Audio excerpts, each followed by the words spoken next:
ये सरकार की गवर्नेंस की सफलता है, सुशासन की सफलता है। हर व्यक्ति कोई बीजेपी का वोटर भी है, वो भी कहे कि साहब मुझे शिकायत सरकार से नहीं है, कामों से शिकायत नहीं है। ऐसा माहौल पहली बार बना है राजस्थान के अंदर। तो मैं आपको अपील करना चाहूँगा, 7 घंटे नहीं दिए आपको, वो आपके कार्ड आपके साथ में, मैं वापस रिपीट नहीं करना चाहूँगा। एक से बढ़ के एक गारंटी है, छात्रों के लिए भी है, महिलाओं के लिए भी है, किसानों के लिए भी है। आप सोच सकते हो कि 7 गारंटी भी सोच समझ के दी जा रही है। और ये भी मैं कहना चाहूँगा, अगर सरकार वापस रिपीट की आप लोगों ने, तो ये गारंटी हैं, चाहे वो हमने महंगे इलाज शिविरों में योजना बनाई है, इनको और मजबूत करने का काम करेंगे, ये मैं आपको विश्वास दिलाना चाहता हूँ। मैं चाहूँगा कि आप लोग सब, जब तक आपका सहयोग नहीं मिलेगा तब तक हम कामयाब नहीं हो सकते हैं। जनता ही माई बाप होती है चुनाव के अंदर। हम तो आपसे आग्रह कर सकते हैं, विनती कर सकते हैं और अपना काम क्या बता सकते हैं। फैसला आपको करना होता है, तो अगर आप बदलाव करोगे यहाँ रामगढ़ मंडी में, तो मैं इतना विश्वास दिला सकता हूँ। महेंद्र राजौरिया NSU कार्यकर्ता था, तब से मैं जानता हूँ, बचपन से इसको 25-30 साल हो गए। बहुत ही होनहार है, प्रतिबद्ध है, समर्पित है, काम करने का शौक है इसको। और ऐसा व्यक्ति ही, जब नया आदमी आता है क्षेत्र में, उसको आशीर्वाद मिलता पब्लिक का, तो मैं आपको यकीन दिलाता हूँ, ये व्यक्ति अगर कामयाब हो गया तो आप महसूस करोगे कि लंबे अरसे बाद में ऐसा कार्यकर्ता आया है जो हमारी सेवा कर रहा है, हमारे सुख दुख में काम आ रहा है, विकास योजना बना रहा है, और जो मांगे इस क्षेत्र की है उनको पूरा करने में, पैरवी करने में कोई कमी नहीं रख रहा है। यही गुण होना चाहिए उम्मीदवार के अंदर। वो गुण तमाम महेंद्र राजौरिया के अंदर है, ये मैं कहना आपको हाजिर हुआ हूँ। अब आपके ऊपर है, आप मौका दो। सामने कौन है कहने की आवश्यकता नहीं है, आपको कहने की आवश्यकता नहीं है। पूरा लोग जानते हैं उनको, उनके कारनामों को जानते हैं, उनके व्यवहार को जानते हैं, उनको सब जानते हैं। पर अगर चाहते हो आपके रचनात्मक काम करे, आपके यहाँ विकास करे, आपकी समस्या का समाधान करे, आपके सुख दुख में आपके साथ खड़ा मिले, उसका नाम महेंद्र राजौरिया है, ये मैं आपको कह सकता हूँ। इसलिए मैं कहना चाहूँगा कि कहने को बहुत सारी बातें हैं। सरकार इस बार रिपीट हो, ये लोगों का मन बन रहा है, ऐसा मैं महसूस करता हूँ। असली तो 2-3 तारीख को जब परिणाम आएंगे तब मालूम पड़ेगा। तो मुझे इसलिए महसूस होता है, मैं अभी केरला गया था, केरला में चुनाव थे 6-8 महीने पहले। अपने यहाँ पर 30 साल से सरकार बदलती है, 1 by 1 और वहाँ पर 70 साल से एक बार कम्युनिस्ट पार्टी आती है, एक बार कांग्रेस आती है, वहाँ जीतती है। इस बार वहाँ सरकार कम्युनिस्ट पार्टी की थी, बारी थी कांग्रेस की बारी थी। जब मैं कैंपेन में गया वहाँ पर, तो मुझे महसूस हुआ कि यहाँ पर तो सरकार वापस कम्युनिस्ट पार्टी की रिपीट हो रही है। 70 साल में कभी रिपीट नहीं हुई। मैंने पूछा वहाँ, तो आपको आश्चर्य होगा, उन्होंने कहा क्योंकि सरकार ने कोरोना के अंदर हमारी जानें बचा दी, हमारे अच्छा काम किया। कोरोना में लोग मर रहे थे उस वक्त, इसलिए सरकार को हम रिपीट करेंगे। तो आप सोचिएगा, कोरोना काम जो राजस्थान में हुआ, हिंदुस्तान में कहीं नहीं हुआ, इतना अच्छा हमने प्रबंधन किया था। बीरवाड़ा मॉडल हमारा देश ने दुनिया में पहुंच गया, विश्व स्वास्थ्य संगठन ने तारीफ करी। बीरवाड़ा मॉडल के आधार पर सब जगह पर फैसले हुए, प्रबंधन हुआ लड़ने का कोरोना को। इस प्रकार से रामगढ़ मंडी नहीं, रामगंज बाजार जयपुर का और बीरवाड़ा 2 मॉडल थे जिनको लोगों ने अपनाया है। शानदार हमने काम किया। कोरोना के अंदर घर बैठे हुए हमने DBT करी 35 लाख लोगों को। मैंने कहा कोई भूखा नहीं सोना चाहिए।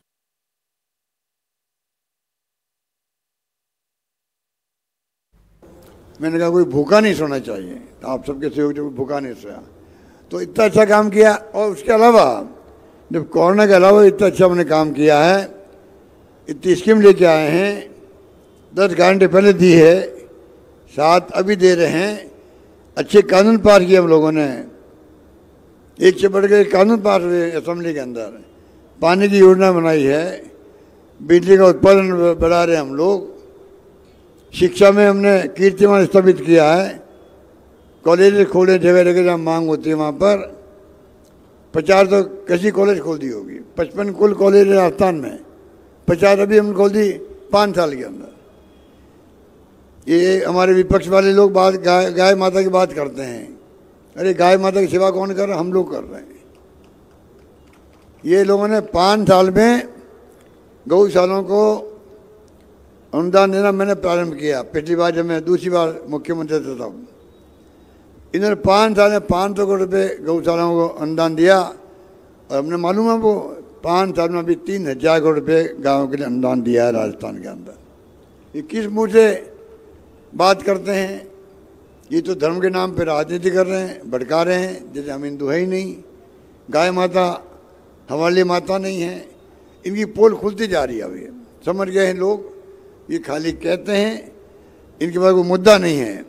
ये नॉन इश्यू को इश्यू बना के राजनीति चुनाव जीतना चाहते हैं। हम चाहते मुद्दों पे आओ।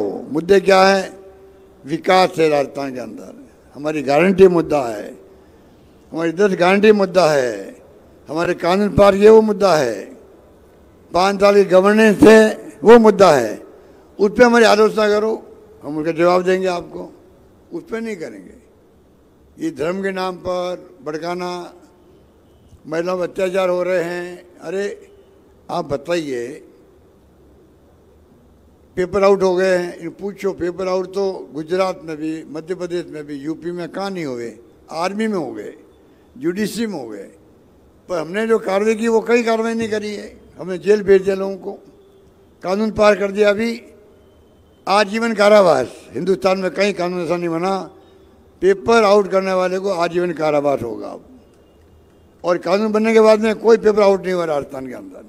तो मैं कहना चाहूँगा आपको कि जो कुछ भी है आपके सामने है, ये कितनी लफाजी कर ले, लोग झांसे मारने वाले नहीं हैं। हमने आपको बता दिया गवर्नेंस किस प्रकार से की जाती है, करके दिखाया है।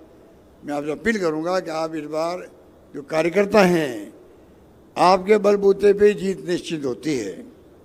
आप बदलाव करोगे, मेहनत करें, 10 दिन का काम है खाली, 10 दिन आपको मेहनत करनी है खाली, बस 10 दिन करेंगे, 25 तारीख को वोट होगा। आप सबके आशीर्वाद से महेंद्र राजौरिया चुनाव जीत के जाएंगे, तो आप निश्चिंत रहें, सरकार आपकी बनेगी।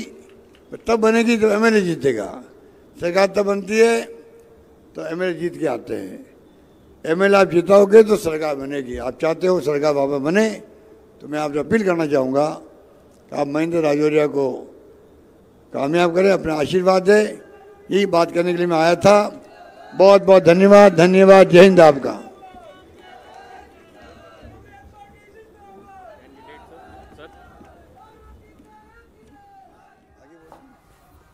आपके यहाँ जो है, देखिए, कोटा नॉर्थ से सानी धारीवाल जी उम्मीदवार है, कोटा साउथ से राखी गौतम है, लाडपुरा से नियामुद्दीन गुड्डू है, रामगढ़ मंडी आपके महेंद्र राजौरिया है ही है, भानु प्रताप सिंह है सांगोट से, पीपलदा से चेतन पटेल हैं मीना। तो मैं समझता हूँ कि तमाम लोग जो हैं ये मजबूत उम्मीदवार हैं। आप कामयाब करो, सरकार बनाओ, ये मेरी आपसे अपील है। धन्यवाद। जय हिंद। अशोक जी के हेलो जिंदाबाद, कांग्रेस पार्टी जिंदाबाद, जात पर न पात पर। तो अभी आप सुन रहे थे सीएम अशोक गहलोत को। सरकार एक बार फिर से रिपीट होगी, ये उनके तरफ से कहा गया है, और राज्य सरकार के द्वारा जो कामकाज किए गए हैं उनको भी उन्होंने गिनाया है। चलिए रुक करते हैं अगली खबर की ओर। बीजेपी प्रत्याशी बालकनाथ का वीडियो वायरल। आपको बता दें कि लोगों को संबोधित करते हुए विवादित बयान दिया है। चुनाव भारत पाक के क्रिकेट मैच जैसा, दूसरे वाले कितने % वोटिंग करते हैं आपको भी पता है। आपको ज्यादा से ज्यादा वोट कर सनातन धर्म के प्रत्याशी को जिताना है, जिससे भविष्य में उनको सबक मिल सके। न्यूज 18 इस वायरल वीडियो की पुष्टि नहीं करता है।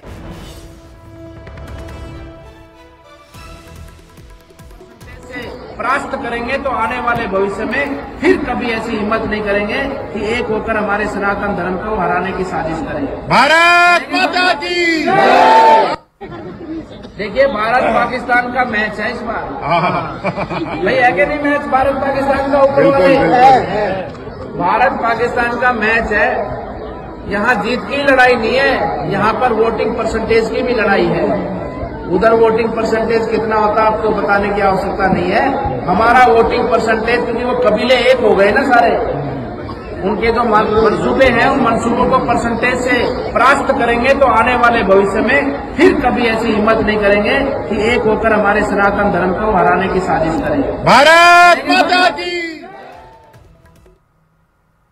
तो राजस्थान का सियासी संग्राम, आपको बता दें कि जयपुर आएंगे सोनिया और राहुल गांधी। शाम करीब 5 बजे एयरपोर्ट पहुंचेंगी सोनिया गांधी। मध्य प्रदेश से चार्टर्ड विमान से राहुल गांधी आएंगे। तो ये बड़ी जानकारी, जयपुर सोनिया और राहुल गांधी आने वाले हैं। शाम करीब 5 बजे एयरपोर्ट सोनिया गांधी पहुंच जाएंगे। इस वक्त की ये बड़ी जानकारी आपको दे रहे हैं। एमपी से चार्टर्ड विमान से राहुल गांधी आएंगे।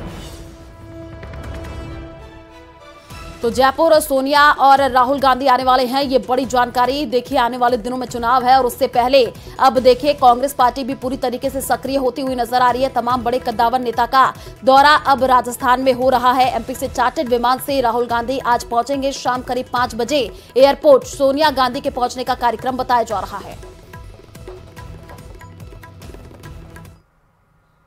झुंझुनू से बड़ी जानकारी आपको दे दें, कल उदयपुर वाटी के दौरे पर सीएम गहलोत रहने वाले हैं। जनसभा को संबोधित करेंगे सीएम गहलोत और कांग्रेस प्रत्याशी के समर्थन में जनसभा करने वाले हैं। दोपहर 3 बजे उदयपुर वाटी सीएम गहलोत पहुंचने वाले हैं। जनसभा के बाद जयपुर सीएम गहलोत रवाना होंगे। तो ये बड़ी जानकारी आपको दे रहे हैं, कल उदयपुर वाटी के दौरे पर सीएम गहलोत रहने वाले हैं। ताबड़तोड़ दौरे सीएम अशोक गहलोत करते हुए नजर आ रहे हैं, क्योंकि देखिए मैच कुछ ही दिन बाकी है। जब राजस्थान में विधानसभा का चुनाव है, उससे पहले अब सीएम अशोक गहलोत चुनाव प्रचार और भी ज्यादा तेज करते हुए नजर आ रहे हैं। दोपहर 3 बजे उदयपुर वाटी पहुंचने का सीएम गहलोत का कार्यक्रम बताया जा रहा है। जनसभा के बाद जयपुर सीएम गहलोत रवाना होंगे।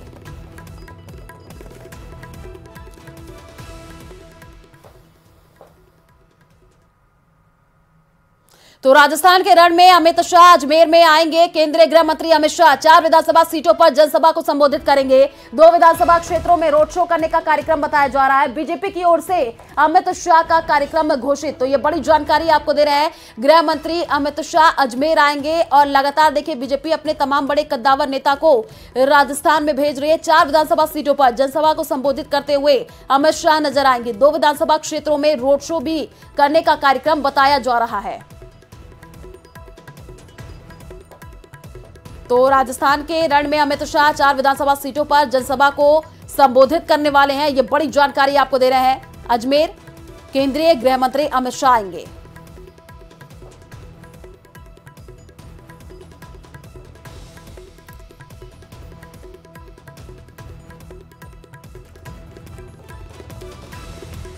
तो राजस्थान के रण में अमित शाह, बीजेपी की ओर से अमित शाह का कार्यक्रम घोषित है। ज्यादा जानकारी के लिए संवाददाता मनवीर हमारे साथ फोन लाइन पर जुड़ चुके हैं। मनवीर, केंद्रीय गृह मंत्री अमित शाह का अजमेर दौरा प्रस्तावित है, क्या क्या कार्यक्रम हो सकता है? क्योंकि लगातार जो तस्वीरें निकल करके सामने आ रही हैं, अब अमित शाह लगातार राजस्थान का दौरा करते हुए नजर आ रहे हैं। बीजेपी की तरफ से भी चुनाव प्रचार और भी ज्यादा तेज हो गया है। देखिए, जिस तरीके से भारतीय जनता पार्टी ने इस चुनावी रण में केंद्रीय गृह मंत्री अमित शाह को उतारने का फैसला किया है, बात अगर अजमेर जिले के 8 विधानसभा क्षेत्रों की हम करते हैं तो उसमें से 4 विधानसभा क्षेत्र ऐसे हैं जिनमें आगामी 18 नवंबर को अमित शाह प्रचार अभियान को गति देंगे। 18 नवंबर को उनका सबसे पहले मसूदा पहुंचने का कार्यक्रम है। मसूदा में एक विशाल जनसभा को संबोधित करेंगे और उसके बाद नसीराबाद विधानसभा क्षेत्र के अंदर एक जनसभा को संबोधित करने का कार्यक्रम है। अजमेर उत्तर और अजमेर दक्षिण, ये 2 विधानसभा क्षेत्र ऐसे हैं जहां पर कि वो रोड शो करेंगे।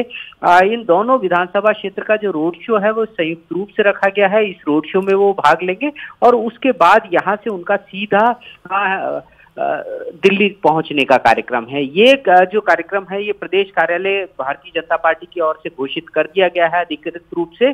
जो तमाम तैयारियां हैं वो अब की जाने लगी हैं। जो प्रदेश स्तरीय नेता हैं वो अजमेर पहुंच रहे हैं और ये जो चारों विधानसभा क्षेत्र हैं यहाँ पर किस तरीके से इस पूरे कार्यक्रम को सफल बनाया जाए उसकी रणनीति तैयार की जाएगी। मसूदा और नसीराबाद की अगर हम बात करते हैं, मसूदा वो विधानसभा क्षेत्र है जहां पर कि पिछली बार कांग्रेस ने विजय हासिल की थी, लेकिन उसके अलावा नसीराबाद, अजमेर उत्तर और अजमेर दक्षिण ये 3 विधानसभा क्षेत्र ऐसे हैं जहां पर कि भारतीय जनता पार्टी के विधायक थे। एक बार फिर उन्हीं विधायकों को टिकट देकर के चुनाव मैदान में उतारा गया है।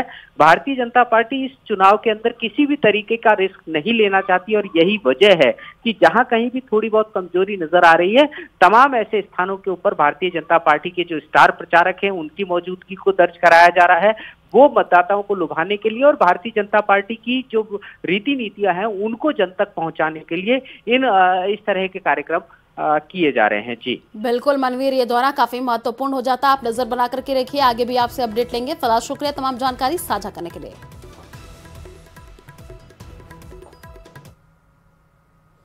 तो अजमेर से बड़ी जानकारी आपको दे दें, बागियों के खिलाफ बीजेपी सख्त हुई है। पुष्कर में बागियों के खिलाफ कार्रवाई की गई है और बागी नेताओं को निष्कासित किया गया है। बागी इंद्र सिंह बागावस को देखिए निष्कासित किया गया है। महेंद्र सिंह रावत को भी पार्टी से निष्कासित कर दिया गया है। अशोक रावत को भी बीजेपी ने निष्कासित किया है।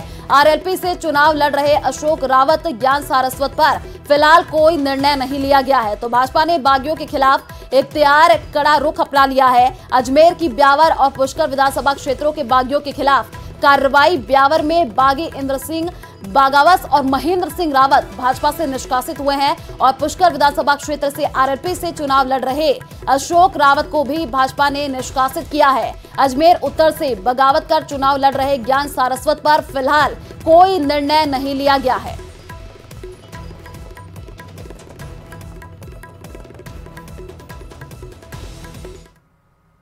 धौलपुर से बड़ी जानकारी आपको दे दें, बैरवा की गाड़ी पर पथराव करने का मामला सामने आया है। खिलाड़ी लाल बैरवा सरमथुरा थाना पहुंचे हैं। बैरवा सरमथुरा थाने के बाहर धरने पर बैठे हैं। बीते कल बैरवा ने पुत्र के साथ एफआईआर दर्ज कराई थी और आपको बता दें कि रविवार रात कुछ लोगों ने बैरवा की गाड़ी पर पथराव कर पहियों की हवा निकाल दी थी। बैरवा के पुत्र ने जानलेवा हमला, तोड़फोड़, फायरिंग का मामला दर्ज कराया है और मामले में प्रभावी कार्रवाई नहीं होने के चलते विधायक थाना परिसर में बैठे हैं धरने पर और बड़ी संख्या में बैरवा समर्थक भी अब सरमथुरा थाने पहुंच रहे हैं।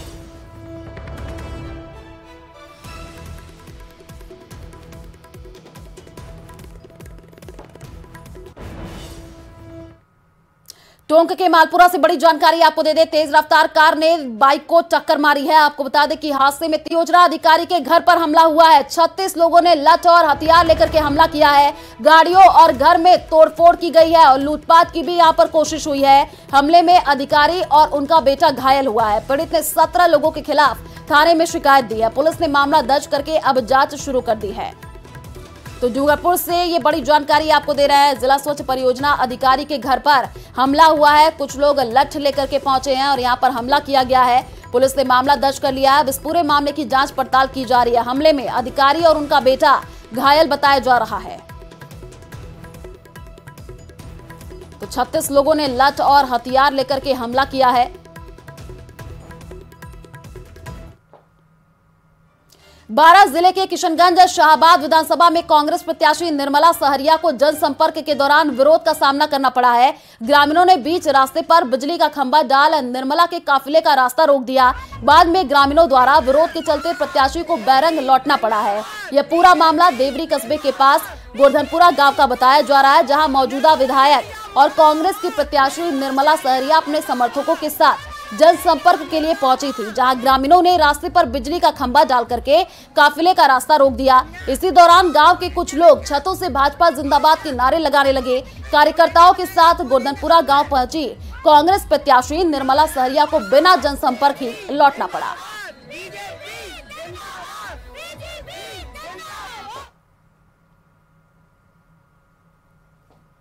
अब खबर दौसा से है। बीजेपी के राष्ट्रीय अध्यक्ष जेपी नड्डा 16 नवंबर को राजस्थान के दौरे पर रहेंगे और इस दौरान हुए दौसा जिले में 2 चुनावी सभाओं को संबोधित करेंगे। आपको बता दें कि राष्ट्रीय अध्यक्ष जेपी नड्डा द्वारा महुआ विधानसभा क्षेत्र के सांथा गांव में सभा को संबोधित किया जाएगा। साथ ही सिकराय विधानसभा क्षेत्र के कड़ी की कोठी पर भी जेपी नड्डा की आम सभा होगी। दौसा जिले में होने जा रही इन दोनों सभाओं को लेकर के भाजपा के पदाधिकारी तैयारी में जुटे हुए हैं और सभा स्थल पर तैयारी की जा रही है। आपको बता दें कि जेपी नड्डा के साथ साथ राजस्थान बीजेपी के प्रदेश अध्यक्ष सीपी जोशी और सांसद किरोड़ी लाल मीणा भी मौजूद रहने वाले हैं। के आम चुनाव चल रहे हैं और चुनाव की दृष्टि से भारतीय जनता पार्टी केंद्रीय नेतृत्व केंद्र के नेताओं के प्रवास कार्यक्रम तय करते हैं, आम सभाएं तय करती हैं। जेपी नड्डा जी भारतीय जनता पार्टी के राष्ट्रीय अध्यक्ष हैं। वो दौसा जिले में 2 सभाओं को संबोधित करेंगे। एक सभा महुआ के अंदर और दूसरी सभा सिकराय के अंदर संबोधित करेंगे। बहुजन समाज पार्टी की सुप्रीमो मायावती 18 नवंबर को राजस्थान के दौरे पर रहेंगी। इस दौरान दौसा जिले के बांदीकुई विधानसभा क्षेत्र में चुनावी सभा को संबोधित करेंगी। बांदीकुई से बहुजन समाज पार्टी ने भवानी सिंह माल को प्रत्याशी बनाया है और बसपा प्रत्याशी का कहना है कि मायावती की सभा की तैयारी उच्च स्तर पर की जा रही है। साथ ही उन्होंने ये भी कहा कि पिछले विधानसभा चुनाव में गुर्जर समाज सचिन पायलट को सीएम देखना चाहता था। ऐसे में अन्य राजनीतिक पार्टी न्यू की विचारधारा के नेता भी शांत रहे, लेकिन कांग्रेस पार्टी ने सचिन पायलट को उपयोग किया और उन्हें सीएम नहीं बनाया, जिससे गुर्जर समाज में जबरदस्त आक्रोश है और इसी नाराजगी का असर 2023 की विधानसभा चुनाव में पड़ेगा। देखिए, राम मंदिर के सामने इस जगह पे मीटिंग होगी और ये 18 तारीख को होगी और भव्य एवं विशाल, बहुत जितना शायद आज तक हुआ नहीं, मेरा ऐसा अनुमान है, उस तरह की ये विशाल एक जनसभा होगी जो बहन जी संबोधित करेगी। 1 बजे का टाइम दिया है कि 1 बजे वो बांदीकुई में पहुंचेंगी और उसके हिसाब से हम तैयारियों में जुट गए हैं और तैयारियां भी चालू है। तो चुनाव के नजदीक आने के साथ प्रत्याशियों ने अपना जनसंपर्क तेज कर दिया है। टोंक जिले के मालपुरा में निर्दलीय प्रत्याशी गोपाल गुर्जर ने रामा श्यामा के मौके पर मालपुरा शहर के पुरानी तहसील तेजाजी मंदिर इलाके समेत आसपास जनसंपर्क किया है। लोगों के बीच पहुंचकर इस बार मौका देने के लिए समर्थन जुटाया है। गोपाल गुर्जर अपने चुनाव चिन्ह सिलाई मशीन के जरिए बीजेपी कांग्रेस की सिलाई करने की बात करते हुए जीत का दावा कर रहे हैं। कामों का यहाँ मेरे युवा है, उनकी बेरोजगारी दूर करने का काम करूँगा, यहाँ रोजगार के संसाधन पैदा करूँगा जिससे मेरे यहाँ के युवा बेरोजगार नहीं रहे। शिक्षा के क्षेत्र में महिला महाविद्यालय का विकास, महाविद्यालय खोलने का काम करूँगा। इस क्षेत्र में बिसलपुर की जो सिंचाई की नहर है उसको लाने का भरपूर प्रयास करूँगा। मालपुरा में पानी की किल्लत है, घरों तक पानी नहीं पहुँच पाता, मेरे नौजवान गरीब आदमी के घर तक पानी नहीं पहुंचता, ये इसलिए वो पानी पहुंचाने का काम आपका गोपाल करेगा।